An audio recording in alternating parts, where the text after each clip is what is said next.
Bueno, buenos días. Mi nombre es Edwin Alexander Donado Quintero. Les voy a hablar acerca de la regulación y señalización molecular, un tema que se ha ido viendo poco a poco conforme hemos estado leyendo los capítulos de embriología.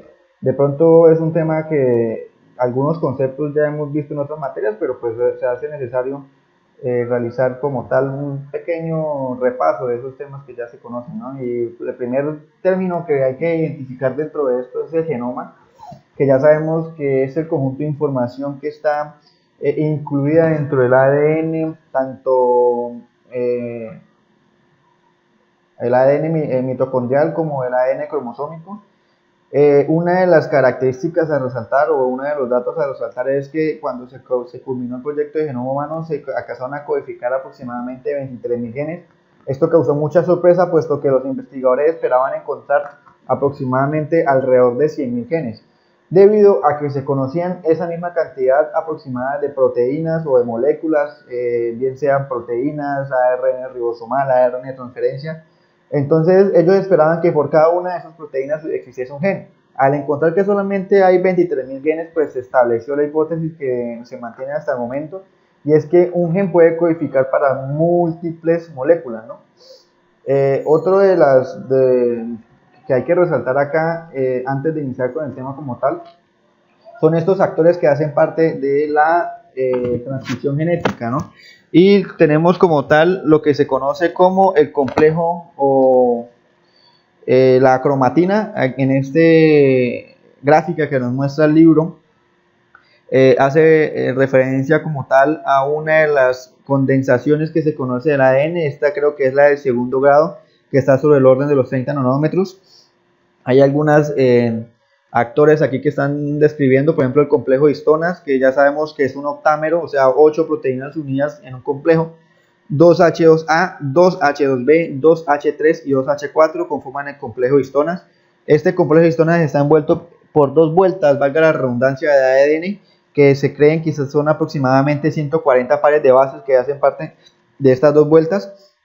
También encontramos una histona H1 que también hace parte de la familia de histonas, pero que no hacen parte del complejo de histonas y cumple como tal una función más bien estructural.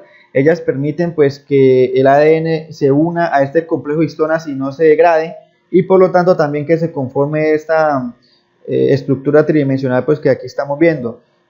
Otro actor que vemos acá es el ADN de enlace, que es un ADN que como tal no está enrollando a el complejo de histonas, pero que sirve como unión entre un complejo y otro complejo.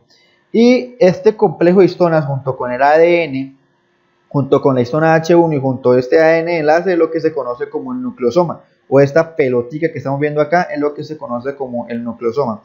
También es importante hacer la diferenciación entre la heterocromatina y la eucromatina. La primera que vemos arriba es la que se conoce como la heterocromatina y la segunda es la eucromatina. Diferencias básicas observables en estas dos es que, como vemos, la primera es mucho más gruesa. Aquí se alcanzan como tal a diferenciar lo que son los nucleosomas. Estos nucleosomas están mucho más unidos unos a otros, mucho más compactados. Y como vemos en la segunda gráfica, vemos que los nucleosomas están separados unos de otros. Entonces la primera está condensada y la segunda está más relajada, ¿no? Esta conformación estructural que se conoce como heterocromatina, al estar tan condensada, dificulta la unión de los factores de transcripción y toda la maquinaria de transcripción. Por lo tanto, esta conformación de heterocromatina es transcripcionalmente inactiva, diferente a la eucromatina, que como está un poco más relajada, ella sí permite que se una los factores de transcripción y permite que se una todos los complejos de transcripción, y por lo tanto es transcripcionalmente activa, ¿no? Aquí pues el libro nos está mostrando lo que sería un gen típico. Esto sería como tal una secuencia de ADN que va a transcribir un ARN mensajero o un ARN de transferencia o un ARN ribosomal, pero como tal este gen típico pues está aquí ejemplificado como un gen que va a transcribir una proteína, ¿no? Vemos que hay una región promotora, un exón 1, un intrón 1, un exón 2, un intrón 2, un exón 3, un intrón 3. Los exones son todas estas secuencias que cuando se vaya diferenciar o se vaya a transcribir el ARN mensajero como tal. Son secuencias que van a codificar aminoácidos.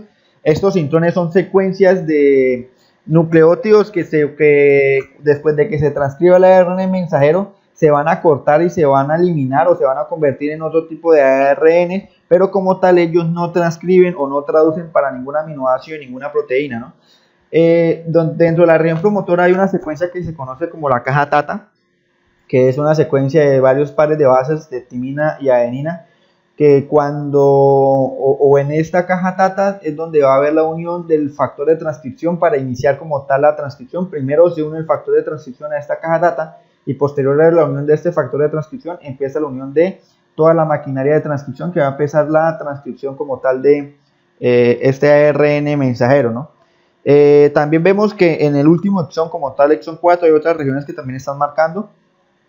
Esta secuencia como tal hace referencia a la terminación de la traducción, aunque recordemos que esto es un ADN. Este ADN va a transcribir para una tripleta de ARN que como tal cuando se esté traduciendo va a generar la señal de terminación de la traducción, ¿no? Entonces, como tal, a partir de aquí o todo esto que está aquí desde la secuencia de terminación de la traducción en adelante es una región que no va a traducir y que cumple como tal un papel más que todo regulatorio, ¿no? También tenemos una secuencia un sitio que se conoce como la cola poli-A, y es que una enzima va a venir a romper esta región y le va a empezar a poner una secuencia de adeninas, ¿no? Que va a servir de función, o la función específica de esta secuencia de adeninas va a hacer que una proteína la reconozca y la transporte para afuera del núcleo para ser traducida en los ribosomas citosólicos, en los ribosomas del retículo endoplasmático. Y como tal, pues este es el sitio donde termina la transcripción. Aquí pues esta es una señal que tiene el ADN para que la maquinaria de transcripción pues suelte el ADN y termine como tal la transcripción del ARN premensajero. Tenemos también un codón de inicio de la traducción, que es una tripleta que va a traducir a una tripleta de ARN mensajero, que como tal cuando llegue a los ribosomas lo van a reconocer como el primer aminoácido que se va a poner en esa proteína.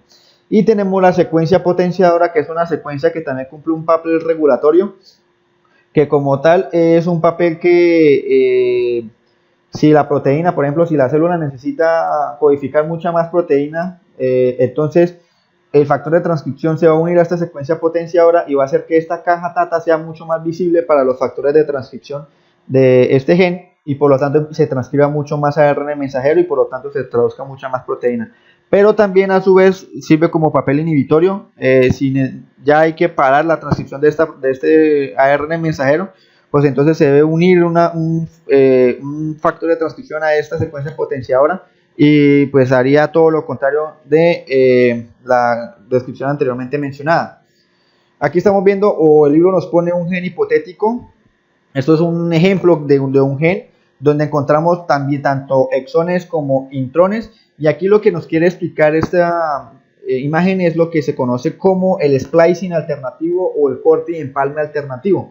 ¿Qué es esto? Y es que estos intrones permiten que los exones se puedan unir en diferentes o en secuencias alternativas que van a codificar para proteínas diferentes. Entonces ponen el primer ejemplo de la proteína 1, donde vemos que se une el exón, este otro exón, pero este exón que es específico para el tejido del hueso no se va a unir, y como tal este otro exón se une y este otro exón se une. Estos intrones se desechan, ¿no? O sea, se pierden del ARN premensajero, esto se corta y se elimina, y como tal solamente queda esa secuencia que ustedes están viendo acá, que van a ir a traducir una proteína. En la proteína 2, que es un ejemplo de una proteína del hueso, vemos que están todos los exones y además incluye el exón específico del tejido del hueso, y como tal esto va a codificar una proteína totalmente diferente que va a servir en el hueso en este ejemplo.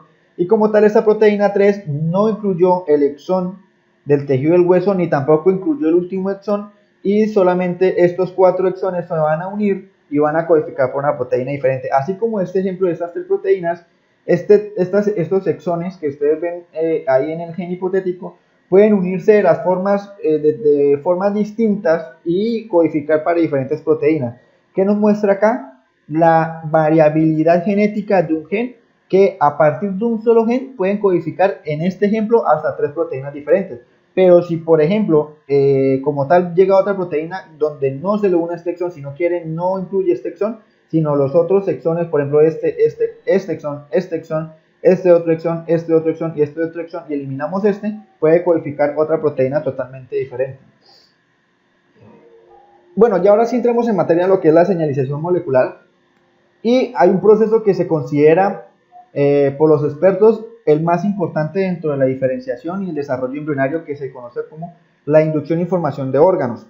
Entonces, ¿qué es lo que pasa? Tenemos dos tipos de células diferentes, ¿no? Una célula puede inducir a otra a que se cambie como tal su forma y su función, y esta inducción o este cambio que va a generar en estas células va a desarrollar un tipo celular diferente, y por tanto que se cree un tejido distinto, y por tanto que se cree un órgano totalmente diferente, ¿no? Entonces, ¿qué es lo que pasa? Por ejemplo, aquí vemos la diada epitelio-mesénquima. Entonces, las células epiteliales liberan algunas moléculas que van a ser recibidas por las células mesenquimatosas, y esas moléculas recibidas van a generar un cambio conformacional, bueno, un cambio interno dentro de la célula, que a su vez va a hacer que la célula cambie tanto de función como de forma, y por lo tanto se diferencie en otro tipo de célula que va a cumplir una función totalmente diferente, ¿no? Entonces, ¿qué se necesita para que se haya esta diferenciación? Obviamente que existan dos tipos de células, que las células estén relacionadas temporoespacialmente. De nada me sirva que la célula A se exprese a la semana tercera y la célula B se exprese por a la semana 15, y que pues que tenga una relación espacial. Obviamente la célula debe estar cercana una a la otra.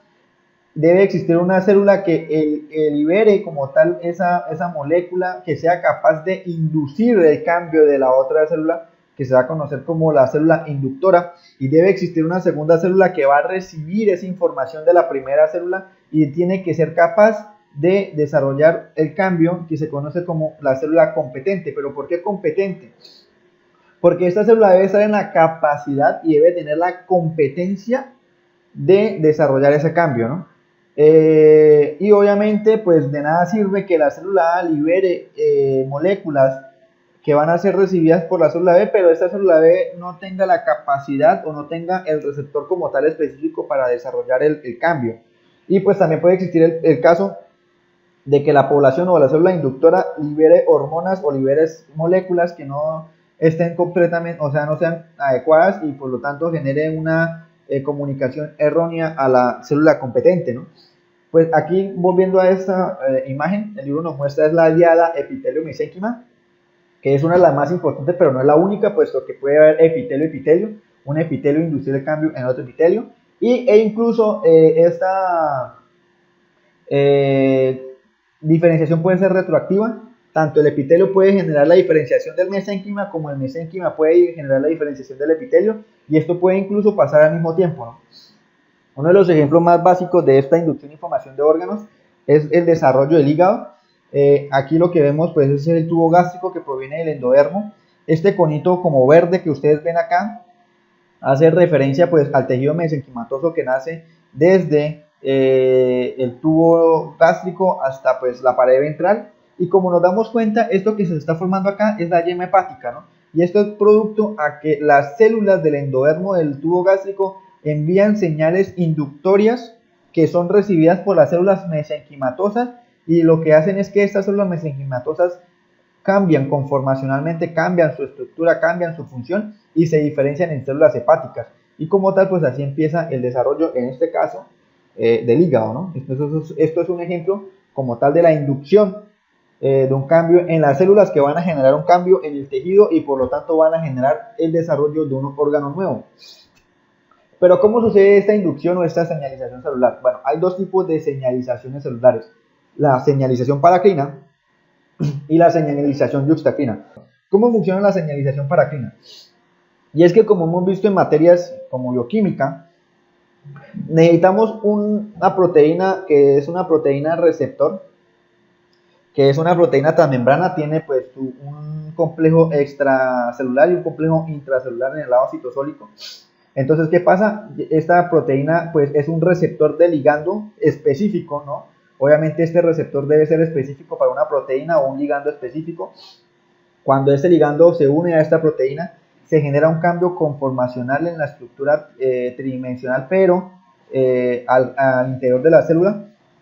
Esto hace que se active una proteína que está unida a esta unión o a este pedazo intracelular de la proteína transmembrana. Esto a su vez hace que se active otra proteína y esta proteína activada puede entrar directamente al núcleo y como tal servir como factor de transcripción para transcribir ciertos genes.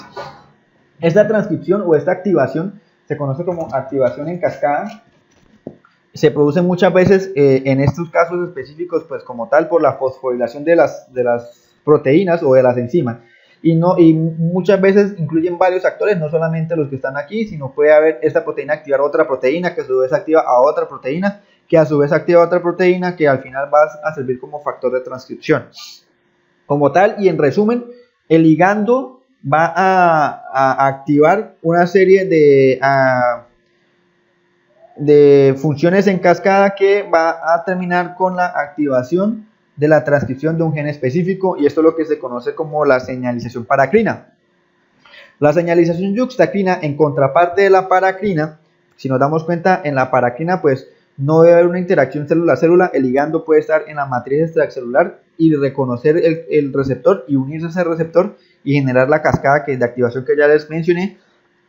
En este caso de la señalización yuxtacrina, la célula emisora, el ligando va a estar unido directamente a la célula emisora y el receptor va a estar unido a la célula blanco. Cuando se une este receptor con ligando, pues va a haber una interacción célula a célula, ¿no? Otra diferencia de esta señalización yuxtacrina, aparte de que tiene que haber una interacción célula a célula, es que generalmente no sucede esta cascada de activación que vemos acá, sino muchas veces esta interacción ligando-receptor hace que lo que está por dentro o la parte de la proteína que está intracelular se corte, y esto va a servir como la proteína activada que se va a ir directamente al núcleo, ¿no? Entonces es un tipo de señalización mucho más directo que la señalización paracrina. Y otro tipo de señalización o otro tipo de mecanismo de señalización es lo que se conocen como las uniones GAP, que son proteínas que se conocen como conexinas, que lo que hacen es que haya una interacción o una conexión entre una célula a otra, un poro que permita el paso de moléculas de una célula a otra, ¿no? Y esto es lo que se conoce como uniones GAP. Entonces, desde una célula puede entrar, de una célula emisora, pueden pasar moléculas a una célula diana y pues generar ese tipo de señalización, ¿no? Entonces hay unos factores que sirven para la activación de la señalización paracrina que se conocen pues obviamente como factores de señalización paracrina. Tenemos 4 principales, que son los factores de crecimiento de fibroblastos, la proteína Hedgehog, las proteínas WNT y los factores de crecimiento transformante. Empezamos con los primeros, que es factores de crecimiento de fibroblastos, ¿no? Estos factores de crecimiento de fibroblastos van a estar en la matriz extracelular y se van a unir a unos receptores celulares, que son los receptores del factor de crecimiento de fibroblastos, que serían pues estos, o sea, estarían ubicados aquí transmembranalmente como en esta diapositiva, y lo que va a hacer es recibir estos factores de crecimiento de fibroblastos y va a activar esta señalización, esta cascada de señalización, que va a activar una proteína, que a su vez va a activar otra proteína, que a su vez va a activar otra proteína, y que esta proteína activada pues va a ir a iniciar la transcripción de los genes, en este caso pues de los genes de los factores de crecimiento de fibroblastos. Importante en esta señalización es que sirve para la angiogénesis o la producción de nuevos vasos sanguíneos, el crecimiento axonal y la diferenciación del mesodermo. Entonces estos factores de crecimiento están o juegan un papel importante en estos 3 procesos, ¿no? La siguiente señalización es la que se conoce como las proteínas Hedgehog, y de esas tenemos 3 tipos de proteínas: la Sonic, la Dicer y la Indian. Aquí el libro nos muestra un ejemplo de los factores de la señalización celular debido a las proteínas Hedgehog, en específico de la Sonic Hedgehog, que es la que vemos acá. ¿Qué pasa aquí? Esta célula tiene 2 proteínas transmembrana, la proteína Padchet y la proteína Smooth. Bueno, esta proteína Padchet interactúa con la smooth GENET, y esta interacción entre la patchet y la smooth GENET mantiene la smooth GENET activa, y esta smooth GENET a su vez está inhibiendo el complejo GLI. Al haber inhibición del complejo GLI, pues no hay una transcripción genética de ese gen del Sonic Hedgehog, ¿no? Entonces, cuando este Sonic Hedgehog se une a la patchet, se inhibe la interacción entre patchet y smooth GENET. Al haber inhibición entre esa patchet y smooth GENET, al haber inhibición entre esta patchet y esa smooth GENET, entonces este smooth GENET deja de inhibir el complejo GLI. Entonces este complejo GLI pasa a ser un complejo GLI activado y entra al núcleo y activa la transcripción de las genes que están relacionados con la señalización molecular de las proteínas Hedgehog, en este caso la Sonic Hedgehog, ¿no? Importante dentro de esta señalización celular, y es que esta señalización sirve para el desarrollo de la vasculatura, la formación del eje izquierda-derecha, el cerebelo, las extremidades, los bastones del músculo liso, el corazón, el intestino, la faringe, entre muchos otros. Y por tanto, esta señalización celular, producto de las proteínas Hedgehog, se conocen como los genes maestros, debido a que están relacionados en tantas funciones del desarrollo embrionario que se conocen como el gen maestro, ¿no? Otro tipo de señalización molecular o señalización celular es la que se conocen como las proteínas WNT, que pues su señalización es similar a las que mencioné primero, que son los factores de diferenciación de fibroblastos. También es una señalización paracrina. Y pues en ellas, una de las importancias de estas proteínas como tal es el desarrollo de las extremidades, el desarrollo del cerebro medio o mesencéfalo, el desarrollo de algunas estructuras del sistema urinario y sobre todo en la diferenciación de las somitas. Otro tipo de señalización que se conoce es el factor de crecimiento transformante, o bueno, esta familia se conoce como, o estos factores se conocen como la familia del factor de crecimiento transformante TGFB, dentro de las cuales tenemos pues el factor de crecimiento transformante TGFB, las proteínas morfogénicas óseas o BMP, la activina y el factor de crecimiento mulleriano. De aquí es de resaltar que las TFB están relacionadas con la formación de la matriz extracelular y la ramificación epitelial que se observa en el desarrollo de órganos como los pulmones, el riñón y las glándulas salivales.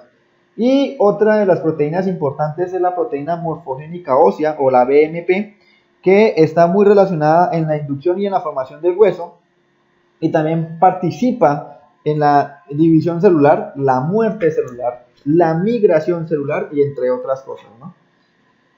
La otra vía de señalización, y una de las vías de señalización claves que están fuera de las vías de señalización paracrina, es la vía Notch. Esta vía de señalización o la vía Notch es una vía de señalización juxtacrina, como nos podemos dar cuenta.